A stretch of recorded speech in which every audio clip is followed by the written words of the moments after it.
So, hello po. For today's art therapy session po, ang una po nating activity, paki-list down po dito yung 7 things that makes you happy. Okay, ma'am.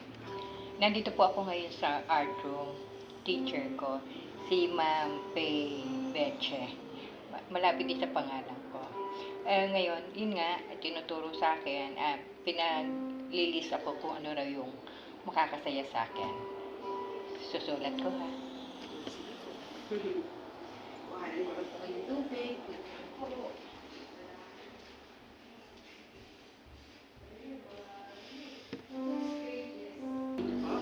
Yan.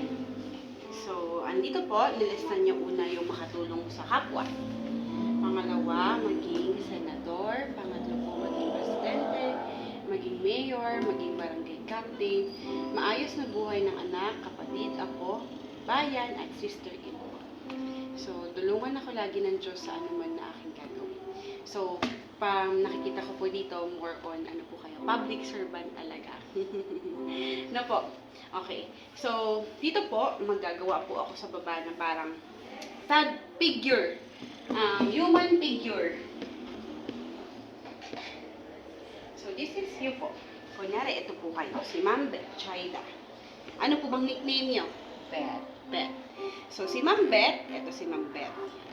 So, yan si Ma'am Beth.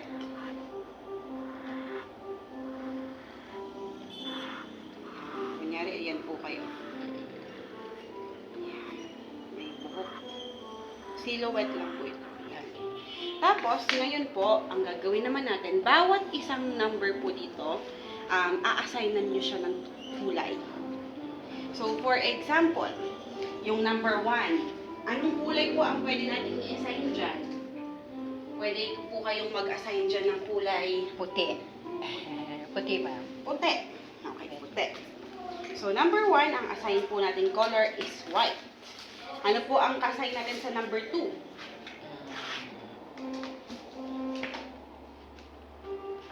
Kulay pink. Pink. Okay, puti. Color pink. Ito pong pink na to. Pink, ma'am. So, dito po, color pink. Sa 3 po. Pula. Pula. Okay.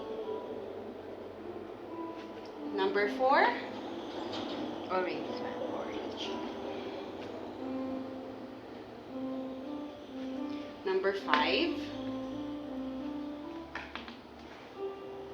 Brown na lang, ma'am. Brown.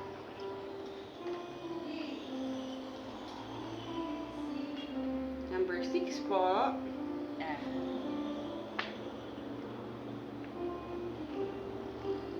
Blue.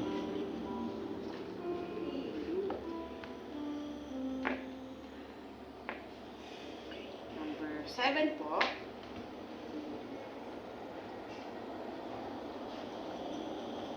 Black na lang, ma'am. Okay po. Okay po. Sige po. Since nakapag-ano na po tayo. Usually po, ang kulay po natin ay nahahati siya sa tatlong group. Meron po tayong tinatawag na one color, cool colors, or cool tones, at saka po neutral. Ang cool colors po, itong mga kulay na to. Yellow, red, orange, at saka po, ayan, kasama yung pink dyan. Yan yung mga cool colors po na tinatawag. Yung mga, warm tones po. Yung warm tones po, ginagamit po yun ng mga artists or ng mga painters to convey po yung mga intense feelings. Like for example, di ba po, love. So pag naisip nyo po yung love, ano ba yung automatic color na nag-a-appear sa head nyo? Kulay-pula siya. Diba po? So, ibig sabihin, yung mga, pag sinabi ko pong anger, ano po yung color? Diba, kapag sinabi po natin anger, usually, ginagamit din yung color red. Red.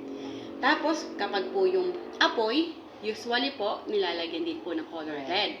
Red, orange, yellow, yun po. So, yun po. Kapag sunny day, usually, ang ginagamit po, yellow, ganun po. So, yun po yung mga use ng mga warm tones po natin to convey emotional or intense feelings po. So, for example, meron